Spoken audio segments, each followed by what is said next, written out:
Bismillahirrohmanirrohim. Assalamualaikum warahmatullahi wabarakatuh. Halo sahabat, sebelumnya izin memperkenalkan diri terlebih dahulu. Nama saya Nisa Zakiyah, mahasiswi jurusan Tasawuf Psikoterapi dari Fakultas Usuluddin di Universitas Islam Negeri Sunan Gunung Jati, Bandung. Alhamdulillah, pada kesempatan kali ini saya akan berbagi sedikit pengetahuan juga untuk memenuhi tugas mata kuliah Bahasa Indonesia yang diampu oleh dosen Ibu Putri Anditasari yang terhormat. Adapun mengenai materi yang akan saya sampaikan pada kesempatan ini ialah perihal kata dan kalimat efektif dalam bahasa Indonesia. Mohon disimak dan selamat menyaksikan.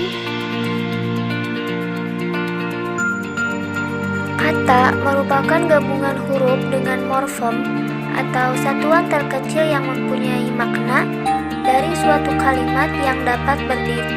Nah, kata di dalam bahasa Indonesia terbagi menjadi 14. Yang pertama, verba, yang kedua adjektiva, yang ketiga nomina, yang keempat pronomina, yang kelima nominalia, yang keenam adverbia, yang ketujuh interrogativa, yang kedelapan demonstrativa, yang kesembilan artikula, yang kesepuluh preposisi, yang kesebelas konjungsi, yang kedua-belas kategori fatis, yang ke-13 interjeksi, dan yang terakhir partikel. Berikut penjelasan lebih lanjut mengenai pembagian kelas kata dalam bahasa Indonesia. Atau kata kerja yang menyatakan suatu tindakan, keberadaan, pengalaman, ataupun pengertian dinamis lainnya. Verba ini umumnya dipakai sebagai predikat dalam suatu frasa ataupun kalimat. Verba atau kata kerja dibagi menjadi 3 macam ataupun dikelompokkan menjadi 3 macam. Yang pertama, verba yang dilihat dari bentuknya dibedakan menjadi 2. Yang pertama, verba dasar bebas. Contohnya seperti duduk, makan, mandi. Yang kedua, verba turunan. Nah, verba turunan ini dibagi lagi menjadi 4 macam. Yang pertama, verba berafiks atau verba yang mengalami afiksasi. Contohnya seperti ajari, bernyanyi, bertaburan. Yang kedua, verba berduplikasi atau verba yang mengalami reduplikasi. Contohnya bangun-bangun, ingat-ingat.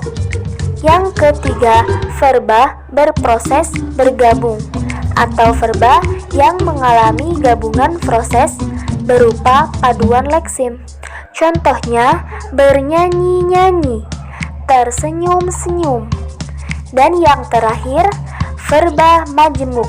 Contohnya seperti cuci muka, campur tangan, dan seterusnya. Contohkan kata kerja yang kedua ialah verba yang dilihat dari banyaknya nomina yang mendampingi. Nah, verba yang dilihat dari banyaknya nomina ini terbagi menjadi 2. Yang pertama, verba transitif atau verba yang harus mendampingi objek. Contohnya, memukul bola. Nah, yang jadi verbanya ialah memukul dan nominanya ialah bola. Yang kedua, verba intransitif atau verba yang tidak memakai objek dan cenderung menghindari objek. Contohnya, diam, lari, dan sebagainya. Nah, adapun poin terakhir dari 3 macam verba yang dibedakan berdasarkan kelompoknya ialah verba yang dilihat berdasarkan hubungan verba dan nominanya, yang terbagi menjadi 2. Yang pertama, verba aktif, yaitu verba yang subjeknya berperan sebagai pelaku. Verba demikian biasanya berafiks me atau ber. Contohnya, ia mengapur dinding. Verba yang mengalami afiksasi me ialah kata mengapur. Dan yang kedua ialah verba pasif atau verba yang subjeknya berperan sebagai penderita, sasaran, ataupun hasil. Verba demikian ini biasanya diawali dengan prefiks di atau ter. Contohnya, baju dipakai ayah. Contoh kedua, buku itu terinjak olehku. Adjektiva atau kata sifat yang merupakan kelas kata yang dapat mengubah kata benda atau kata ganti dengan menjelaskannya menjadi lebih spesifik. Kata sifat ini dapat menerangkan kecukupan kuantitas dan urutan kualitas. Nah, dari bentuknya, adjektiva dibedakan menjadi 3. Yang pertama, adjektiva dasar yang dibagi menjadi 2 macam. Yang pertama, adjektiva dasar yang dapat diuji dengan kata sangat atau lebih. Contohnya, agung, bahagia, canggung. Yang kedua, yaitu adjektiva dasar yang tidak dapat diuji dengan kata sangat ataupun lebih. Contohnya, gaib, genap, langsung. Adjektiva turunan yaitu adjektiva yang mengalami afiksasi, contohnya terhormat. Adjektiva yang mengalami reduplikasi, contohnya elok-elok. Adjektiva yang mengalami awalan ke dan an, contohnya kesepian. Atau adjektiva yang memiliki imbuhan i, contohnya abadi. Dan yang terakhir dari adjektiva turunan ialah adjektiva yang mengalami proses, contohnya seperti deverbalisasi. Adjektiva majemuk yaitu adjektiva yang memiliki gabungan 2 buah morfem dasar. Nah, adjektiva majemuk ini dibagi menjadi 2. Yang pertama, subordinatif. Contohnya, kepala dingin, panjang tangan, lupa daratan, dan lain-lain. Yang kedua, koordinatif. Contohnya, aman sentosa, suka duka, lemah gemulai, tua muda, dan masih banyak lagi. Nah, masih tentang pembagian kelas kata dalam bahasa Indonesia. Yang ketiga yaitu nomina atau kata benda. Maksudnya ialah kelas kata yang menyatakan nama seseorang, tempat, atau semua benda dan yang segala dibendakannya. Nah, nomina ini terbagi menjadi 2. Yang pertama, kata benda konkret. Untuk benda yang dapat dikenal oleh panca indera atau fisik. Contohnya, buku, meja, kursi, handphone, dan semua benda yang dapat tersentuh oleh fisik. Dan yang kedua, yaitu kata benda abstrak, yaitu benda yang hanya dapat dikenali oleh pikiran dan hati ataupun perasaan. Contohnya, cinta, marah, sayang, cemburu, dan lain-lain. Selanjutnya dalam bagian kelas kata yaitu pronomina atau kata ganti, yaitu jenis kata yang tugasnya menggantikan nomina atau frasa nomina. Contohnya, saya, ini, itu, kamu, dia, dan sebagainya. Untuk selanjutnya, Nurmelia atau kata bilangan. Nah, Nurmelia ini merupakan kata yang menyatakan lambang bilangan atau nomor, seperti Nurmelia utama. Contohnya 1, 2, 3. Nurmelia bertingkat seperti pertama, kedua. Nurmelia kumpulan ke-1, kedua, ketiga, dan seterusnya. Dan Nurmelia tak tentu seperti beberapa, segala, dan seterusnya. Selanjutnya, adverbia, kata keterangan, yaitu kelas kata yang memberikan keterangan kepada kata lain, seperti verba dan adjektifnya yang bukan nomina. Contohnya, sangat, amat, tidak. Interrogativa merupakan kategori dalam sebuah kalimat interrogatif yang berfungsi menggantikan sesuatu yang ingin diketahui oleh pembicara atau hanya sekadar mengukuhkan apa yang telah diketahui oleh pembicara.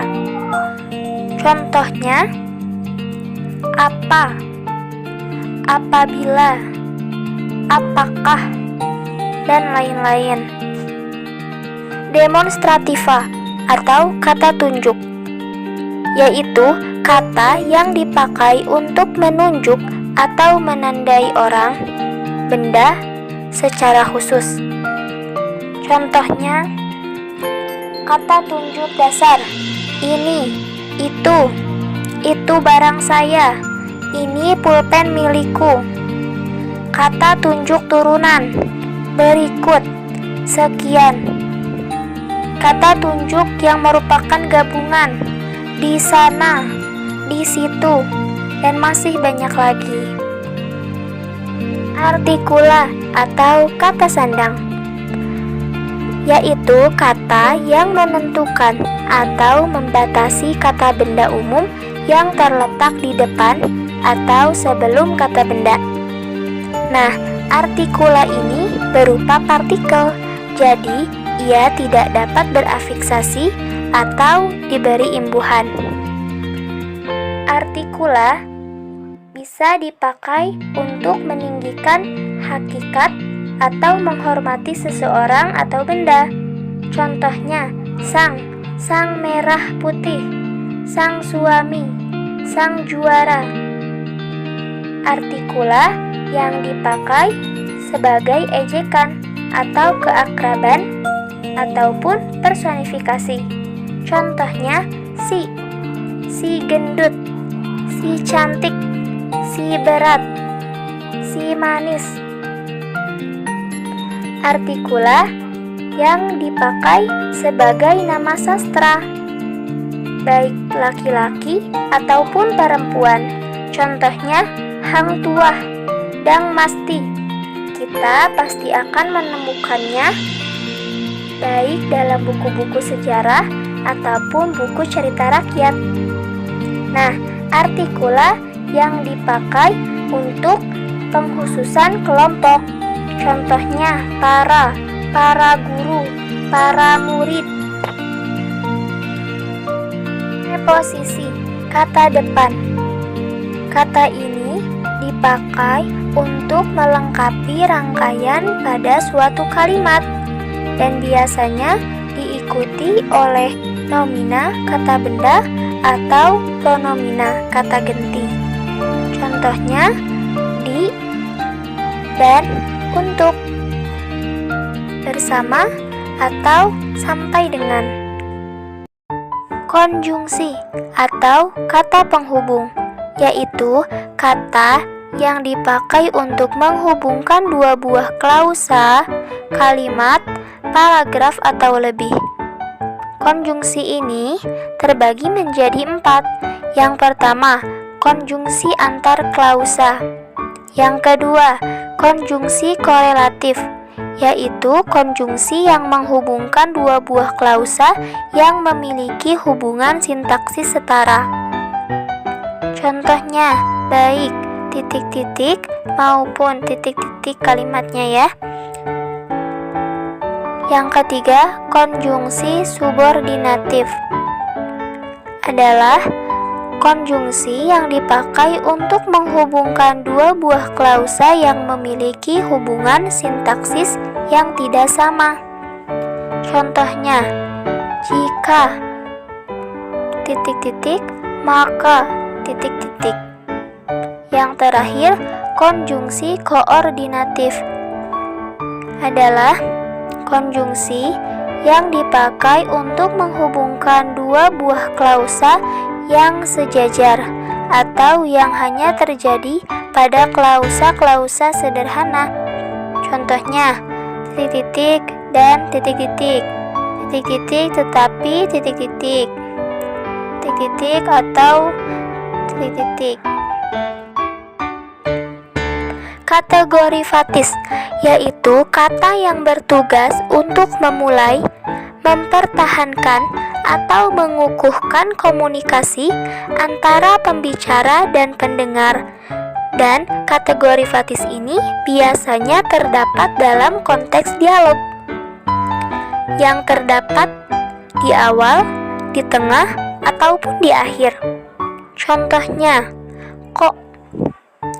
Kok kamu bisa baik sekali padaku? Oke deh, kalau begitu aku setuju dengan pendapatmu. Selamat ya atas pernikahanmu, aku turut senang. Dan masih banyak lagi. Interjeksi merupakan kata seru yang dipakai oleh pembicara sebagai ungkapan dari isi hatinya. Contohnya seperti ungkapan rasa kagum, jijik, heran, takut. Contoh ungkapan rasa jijik, ih, jorok, bah, cih. Ungkapan rasa kesal atau kecewa, sialan, keparat, bla bla bla. Ungkapan rasa kagum, wow, indah sekali, Amboy, kamu cantik sekali hari ini. Nah sahabat, sekarang kita telah sampai di poin terakhir pada pembahasan pembagian kata di dalam bahasa Indonesia ini. Adapun di poin terakhir ini yaitu mengenai partikel. Partikel ialah unsur-unsur kecil dari suatu kata benda yang dipakai untuk membentuk kalimatannya, kalimat perintah ataupun kalimat pernyataan. Adapun contoh partikel dalam membentuk kalimatannya.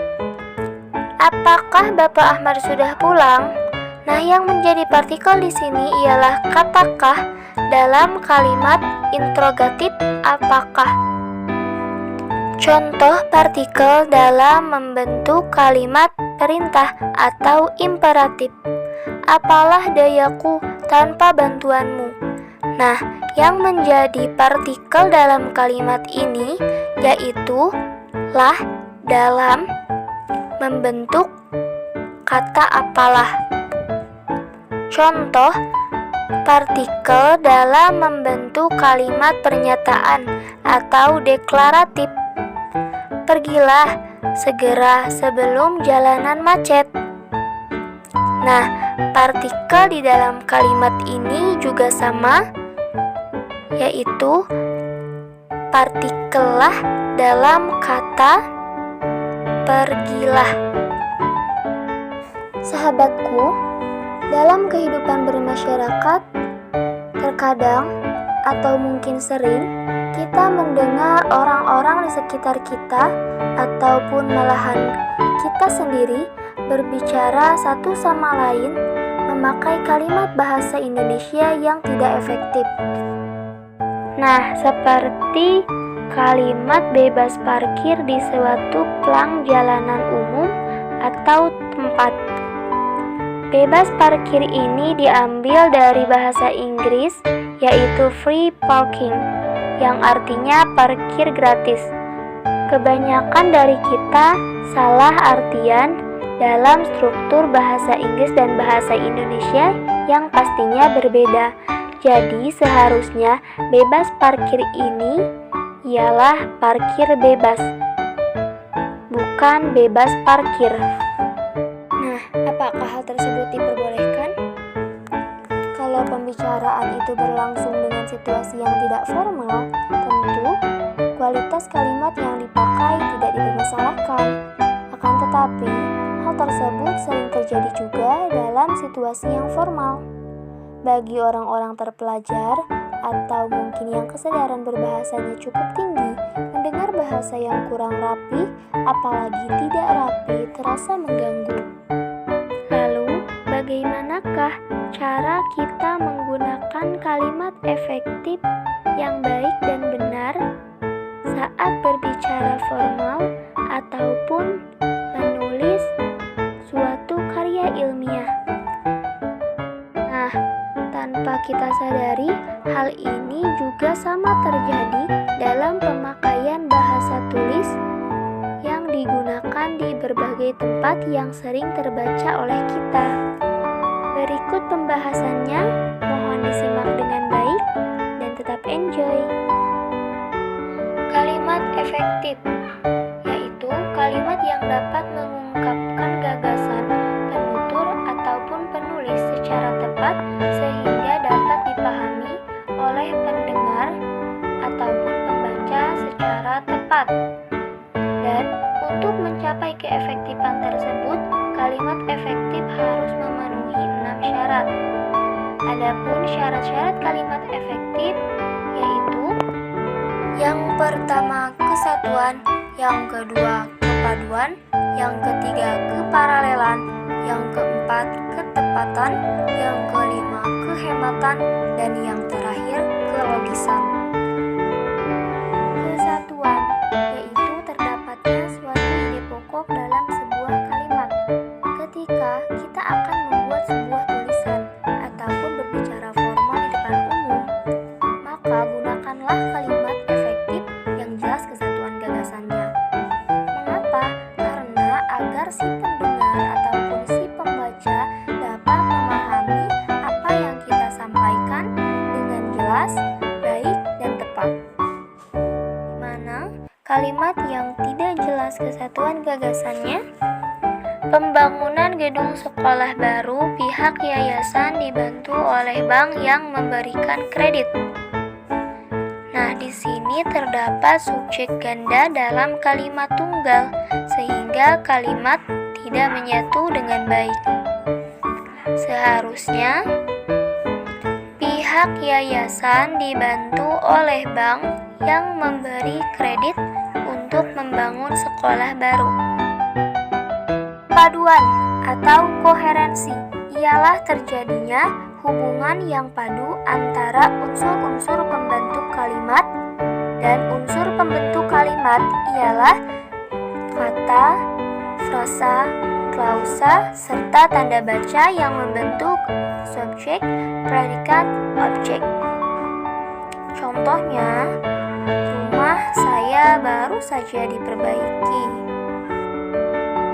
Paralelan atau kesejajaran yaitu terdapatnya unsur-unsur yang sama derajatnya, baik sama pola atau susunan kata dan frasa yang dipakai di dalam kalimat. Maksud dari keparalelan ini yaitu jika unsur pertama menggunakan verba, unsur kedua dan seterusnya juga harus verba. Begitupun jika unsur pertamanya berbentuk nomina, maka bentuk berikutnya juga harus nomina. Seperti contoh berikut yang kesejajarannya salah. Kegiatan di perpustakaan meliputi pembelian buku, membuat katalog, dan buku-buku diberi label. Alangkah baiknya kalimat tersebut diubah menjadi kalimat yang paralelismenya benar. Kegiatan di perpustakaan meliputi pembelian buku, pembuatan katalog dan pelabelan buku. Jadi, bukan membuat katalog, tetapi pembuatan katalog dan pelabelan buku. Ketepatan, yaitu kesesuaian atau kecocokan pemakaian unsur-unsur yang membangun suatu kalimat, sehingga terbentuk pengertian yang bulat dan pasti. Contoh, penulisan kalimat yang tidak memperhatikan faktor ketepatan. Karyawan teladan itu memang tekun bekerja dari pagi sehingga petang. Di dalam kalimat ini, kata sehingga salah dalam pemakaian untuk melengkapi kata pagi dan petang. Seharusnya kalimat tersebut diganti menjadi karyawan teladan itu memang tekun bekerja dari pagi sampai petang. Jadi kata sehingga yang tadi salah diubah menjadi sampai. Dari 4 poin syarat-syarat kalimat efektif yang sudah saya sebutkan sebelumnya, adapun poin yang kelima ialah kehematan, yaitu adanya upaya menghindari pemakaian kata yang tidak perlu agar kalimat menjadi padat dan berisi. Contoh kalimat yang tidak hemat data atau terlalu boros akan kata. Saya melihatnya dengan mata kepala saya sendiri. Mahasiswa itu belajar seharian dari pagi sampai petang. Seharusnya kalimat yang benar ialah saya melihat sendiri mahasiswa itu belajar seharian. Di sini kalimat menjadi lebih efektif dan lebih ringkas. Di poin yang keenam atau poin terakhir, yaitu kelogisan. Maksudnya, terdapatnya arti kalimat yang logis atau masuk akal. Sebuah kalimat yang sudah benar strukturnya, sudah benar pola pemakaian tanda baca, kata atau frasanya, dapat menjadi salah jika maknanya lemah dari segi logika berbahasa. Contoh pertama, kalimat yang tidak memperhatikan kelogisan. Dengan mengucapkan syukur kepada Tuhan, selesailah makalah ini tepat pada waktunya. Mengapa kalimat tersebut dikatakan salah atau kurang logis? Karena maknanya berarti bahwa modal untuk menyelesaikan makalah hanya cukup dengan ucapan syukur kepada Tuhan. Contoh kedua, kambing sangat senang bermain hujan. Padahal realitanya kambing tergolong binatang anti air. Sahabat, tanpa terasa kita telah selesai di ujung pembahasan. Nah, sahabat, bagaimana? Apakah sedikitnya sudah dapat dipaham dari penjelasan kata dan kalimat efektif ini? Jika sudah, maka alhamdulillahirabbil alamin. Jika belum, maka banyak-banyaklah terus belajar. Sebelumnya, saya mohon maaf apabila sahabat menemukan banyak ucapan saya yang masih kurang baik ataupun tulisan-tulisan saya yang masih banyak kesalahannya. Saya mohon maaf sebesar-besarnya, karena saya juga masih dalam tahap belajar. Semoga apa yang telah saya sampaikan barusan bisa bermanfaat untuk kita semua dan menjadi ilmu yang berkah. Amin ya Allah ya Rabbal Alamin. Saya pamit undur diri. Wassalamualaikum warahmatullahi wabarakatuh.